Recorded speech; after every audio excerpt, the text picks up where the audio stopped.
Good morning, class 5 students. Today we will discuss about weather and how the wind blows. ठीक है, हम लोगों के आज के टॉपिक हैं वेदर के बारे में बात करेंगे और साथ में हवा कैसे ब्लो करती है, चलती है, उसके बारे में बात करेंगे. तो देखिए बेटा, सबसे पहले वेदर का समझ लीजिए. Weather is the atmospheric condition of a place on a certain day और over a period of certain number of days. तो देखिए, जो आपकी वेदर है उसमें क्या है आपका ऐसी एटमॉस्फेयर की कंडीशन, जैसे हमने एटमॉस्फेयर की बात की थी, लेयर्स ऑफ एटमॉस्फेयर की बात की थी.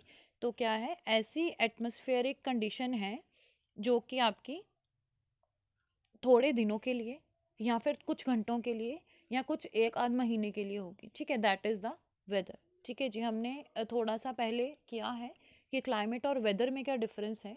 जो क्लाइमेट है किसी जगह का, that is for the long term. ठीक है, लॉन्ग टर्म के लिए है, ज़्यादा समय के लिए है. मे बी वो 4 से 5 महीने के लिए हो, ठीक है, या फिर एक पूरे साल के लिए हो. ठीक है, दैट इज़ क्लाइमेट. लेकिन वेदर क्या है, कुछ दिनों के लिए, कुछ एक दिन के लिए, कुछ घंटों के लिए, that is called the weather. ठीक है, तो व्हाट कॉजेज वेदर चेंजेस. तो मेन पॉइंट क्या है कि वेदर जो है वो चेंज होती है, तो उसके मेजर जो हैं वो कॉजेज कौन कौन से हैं, मेजर फैक्टर्स कौन से हैं जो वेदर को चेंज करने में हेल्प करता है. So there are the factors: sun, clouds, rain and wind. देखिए जी, सन जो है उसके जिस हिसाब से धूप पड़ेगी उस हिसाब से हमें गर्मी या सर्दी की फीलिंग होगी. ठीक है, क्लाउड्स हैं, जब क्लाउड्स आ जाएंगे तो जनरली जो गर्मी है वो कम हो जाएगी. ठीक है ना. उसके बाद है जो रेन. रेन भी जब होगी तो भी जो गर्मी है, टेम्परेचर है वो लो हो जाएगा, और जब विंड चलेगी तो भी जो टेम्परेचर है वो लो हो जाएगा. ठीक है जी.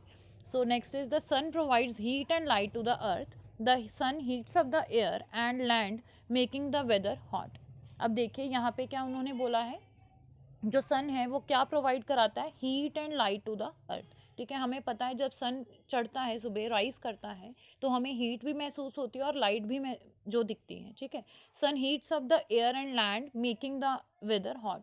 तो जैसे जैसे सूरज जो है वो राइज करता जाएगा, मतलब वो चढ़ता जाएगा, वैसे वैसे जो है हमें गर्मी का एहसास ज़्यादा होना शुरू हो जाएगा.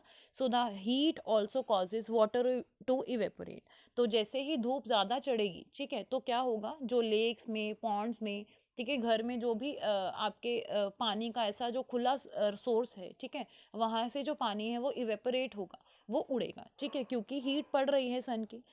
So the water vapours rises high and forms clouds by condensation. अब देखिए, वही पानी जो है वो उड़ा है, वही पानी जो हुआ है वो इवेपोरेट हुआ है, भाप बनी है उसकी. ठीक है, जैसे आप पानी उबालते हो तो अगर उसको खुला छोड़ दो ना पानी को उबलते टाइम गैस पे, तो आप 15 मिनट बाद ही देखेंगे कि जितना आपने पानी रखा था ना उसकी आधे अमाउंट हो चुकी होगी. ठीक है, उस बर्तन में, उस पर्टिकुलर बर्तन में क्या होगा, पानी जो है वो आधा हो गया होगा अगर आप उसको प्लेट को निकाल के ऊपर से उसको खुला छोड़ देते, अनकवर्ड होगा अगर, तो होगा क्या कि जो वाटर है वो वेपर्स में कन्वर्ट होके एयर में ही मिक्स हो चुका होगा. ठीक है, that are called the water vapours. ठीक है, इसी हिसाब से क्या होता है, जब सन की हीट पड़ती है लैंड के ऊपर तो जो भी पानी है वो उड़ता है. ठीक है ना, इसीलिए तो हमारी ज़मीन सूख जाती है. ठीक है, जो भी पानी थोड़ा बहुत होता है जब सन निकलता है तो वो सूख जाता है. ठीक है जी, तो क्या है, इसी के कारण आपका जो वाटर है वो इवेपोरेट होगा और कहाँ घुलेगा, वो एटमॉस्फेयर में घुलेगा. आपको याद होगा जब हमने एटमॉस्फेयरिक लेयर्स के बारे में पढ़ा था और एयर की कंपोजिशन के बारे में पढ़ा था, मेजरली जब हमने कंपोजिशन ऑफ एयर के बारे में पढ़ा था तो था वहाँ पे कि जो वाटर वेपर्स हैं वो भी कंपोज करते हैं एयर को. ठीक है, एयर की कंपोजिशन में अगर नाइट्रोजन 78% है, ऑक्सीजन 21% है, तो जो 1% पीछे था बचा 100% में से, उसमें कार्बन डाइऑक्साइड गैस भी होती है, उसमें कई और गैसेस भी होती हैं, और साथ में उसमें क्या होता है आपका, वाटर वेपर्स भी होती है. ठीक है जी. सो ये चीज़. उसके बाद है हम लोगों का कि ये जो वाटर वेपर्स हैं वो जब देखिए हवा में होंगे ना तो थोड़ी देर बाद वो कंडेंस होने शुरू हो जाते हैं, क्योंकि देखिए लैंड के ऊपर हीट था, जैसे जैसे हम ऊपर जाते जाएंगे तो हीट जो है वो कम होता जाएगा. ठीक है, मतलब upward the surface, above the surface चलेंगे तो हीट जो है वो कम होता जाएगा. ठीक है, तो इससे क्या होगा, आपका जो वो पानी इवेपोरेट हुआ था वो ठंडा होगा. कंडेंस मीन्स ठंडा होना, तो वो ठंडा होगा. और देखिए, जब हमने देखा है कि जब वो चीज़ भाप ठंडी होती है तो फिर पानी में ही कन्वर्ट होगी, वाटर ड्रॉपलेट्स बनेंगे उसके. ठीक है, तो वो जो वाटर ड्रॉपलेट्स हैं वो हेवी होंगे, क्योंकि एयर पहले तो गैशियस फॉर्म में था, गैस की फॉर्म में था. तो वो क्या था, हल्का था। अब वो वाटर की फॉर्म में आ रहा है धीरे धीरे, मतलब वाटर ड्रॉपलेट्स बन रहे हैं, तो वो क्या है, हवा में भारीपन लेके आएगा। ठीक है जी, तो वो भारी हो जाएगा and accumulating together to become heavy and come down as rain. तो एक्यूमुलेट होना मतलब इकट्ठा हो जाना। ठीक है, एक दूसरे के साथ वो मिल जाएंगे, जो वाटर ड्रॉपलेट्स कंडेंस हो रहे हैं वो धीरे धीरे एक दूसरे के साथ मिलेंगे, और जब ज़्यादा भारी हो जाएंगे तो वो फिर एयर की फॉर्म में, सॉरी रेन की फॉर्म में जो है वो अर्थ के ऊपर फॉल करेंगे। ठीक है, जिसको हम रेन बोल देते हैं। तो the days are hot because of sunlight. अब ये तो आपको पता है, जैसे ही सन चढ़ता है तो तब दिन जो है वो गर्म रहते हैं, and at night it is cool because the earth doesn't get sunlight. तो जब रात होती है, क्योंकि सन जो है वो अर्थ के ऊपर अपनी रेज नहीं डाल पाता है, क्योंकि अंधेरा हो गया है, सन कहीं जो है अर्थ की पोजीशन चेंज हो गई है सन के अराउंड, तो इसके वजह से जो है वो हमें ना तो हीट दे पाता है, इसलिए जो है आपकी लाइट भी नहीं दिखती है। ठीक है, तो कूल हो जाती हैं नाइट्स। तो mornings and evenings are cool because the sun rays are slanting. ठीक है, ये चीज़ हम आपको थोड़ी देर में ही एक डायग्राम से समझाएंगे कि जब आपकी मॉर्निंग का टाइम है और अपना इवनिंग का टाइम है, ठीक है, सुबह बिल्कुल, जिसको हम बिल्कुल सुबह सुबह प्रातःकाल बोलते हैं। ठीक है, प्रातःकाल में जो है आपका बहुत गर्मी नहीं होती है। ठीक है ना, आराम से ठंडक वाली गर्मी होती तो है, लेकिन अच्छी लगने वाले। और इवनिंग भी जब होती है तो रिलेटिवली कूल होती हैं देन द डे टाइम। ठीक है जी, तो because the sun rays are slanting, so at noon it is very hot because the sun is directly overhead and the sun rays fall straight on the earth। क्योंकि बिल्कुल दोपहर जब 12-1-2 बजे का टाइम होता है, वहाँ पे सन जो है वो डायरेक्टली बिल्कुल सर के ऊपर होता है और वो बिल्कुल सीधी किरणें डालता है धरती के ऊपर। ठीक है, तो इसी कारण से जो डे टाइम है, जो नून टाइम है, वो दोपहर का टाइम बहुत गर्म रहता है। ठीक है, तो इस चीज़ को हम लोग एक बार एक डायग्राम से समझने देखिए। यहाँ पे एक चीज़ बताई गई है, ये अर्थ है। ठीक है, जो नीचे है जहाँ घास वगैरह उगी है वो क्या है, तुम्हारा अर्थ है। और देखिए sun rises in the east, तो यहाँ से इस पर्सन के ईस्ट में डायरेक्शन कौन सी आपको दिखी है कि sun rises in the east. ठीक है, वहाँ पे 6 AM लिखा है कि 6 बजे सन कहाँ होगा, उसी पॉइंट पे होगा जहाँ उसने ब्लैक मार्क किया है। ठीक है जी, तो अगर यहाँ पे सन है तो देखिए सन बिल्कुल अर्थ की तरफ जो है उसकी पैरेलल ही रेस पड़ रही हैं, अप्रॉक्सीमेटली पैरेलल रेस देगा, तो क्या है, लाइट तो वो देगा लेकिन इतनी हीट का इफेक्ट नहीं होगा। ठीक है ना, इस पर्सन के ही समझ लीजिए कि इस पर्सन पे अगर हीट जाएगी सन की तो क्या होगा, इतना उसको इफेक्टिव नहीं होगा, इतनी गर्मी नहीं लगेगी। तो इसीलिए मॉर्निंग है जो, और इवनिंग का 6 PM भी देख लीजिए, वहाँ भी पैरेलल ही लाइंस पड़ रही हैं। ठीक है, तो क्या हो रहा है, इतना ज़्यादा इफेक्ट नहीं होता है हीट का, इसलिए जो है वो इवनिंग्स और मॉर्निंग्स जो है वो रिलेटिवली कूल रहती हैं। ठीक है, by the day, relative to the day time या नून टाइम। ठीक है जी, अब देखिए 8 बजे देखिए सन की पोजीशन क्या है, थोड़ा सा तिरछा हो गया सन। ठीक है, और इसी स्लांटिंग रेस के कारण भी इतनी ज़्यादा गर्मी नहीं होगी। ठीक है, होगी एज कम्पेयर टू 6 AM गर्मी होगी 8 बजे, लेकिन इतनी नहीं होगी। अगर हम थोड़ा आगे चलते हैं, देखिए वहाँ सन उन्होंने दिखा दिया येलो कलर की बॉल में की फॉर्म में कि वहाँ सन आ गया। अब देखिए यहाँ पे उसके सर के ऊपर धीरे धीरे आना शुरू हो गया पर्सन की जो सन है। ठीक है, तो क्या है, इससे जो है वो डायरेक्ट रेस पड़ेंगी सन की, बिल्कुल 12 बजे देखिए बिल्कुल सर के ऊपर सन होगा और बहुत गर्मी हो जाएगी। और जब फिर देखिए साइकिल सेम चलेगा, फिर जब वो 2 बजे तक पहुंचेगा दोपहर के, तो क्या है, इतनी ज़्यादा उसकी थोड़ी थोड़ी धीरे धीरे तिरछी होनी शुरू हो जाएंगी। ठीक है ना, फिर से स्लांटिंग रेस पड़ेंगी। तो जब डायरेक्ट रेस पड़ती हैं सन की अर्थ के ऊपर तो हॉटनेस या टेम्परेचर इंक्रीज होता है, बहुत गर्मी होती है। और जैसे जैसे वो टाइम बीतेगा, टाइम लैप्स जो है वो कवर करेगा, तो क्या होगा, आपकी सन रेस स्लांटिंग होती जाएंगी, तिरछी होती जाएंगी with respect to the person, with respect to man, this person. ठीक है, तो जब 6 PM आया तो फिर से बिल्कुल पैरेलल हो गई रेस और बिल्कुल प्रभाव जो है वो सन का कम हो जाएगा। और नाइट में तो देखिए उसके बैक में चला जाएगा अर्थ के, और वो हमें धूप जो है वो नहीं मिलेगी, इसलिए अंधेरा हो जाएगा। ठीक है, इस प्रोसेस के साथ हमने इस पैराग्राफ को मैंने थोड़ा डिस्क्राइब किया है। And next topic is how wind blow.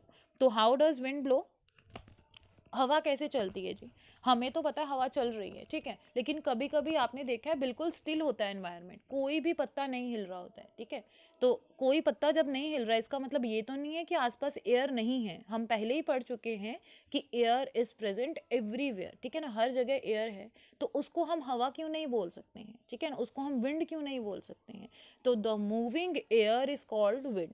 तो क्या है, जो चल रही हवा होती है, स्टिल नहीं, जो चल रही हवा होती है हम उसको बोलते हैं जी ये विंड है, ठीक है जी। Moving air is called wind.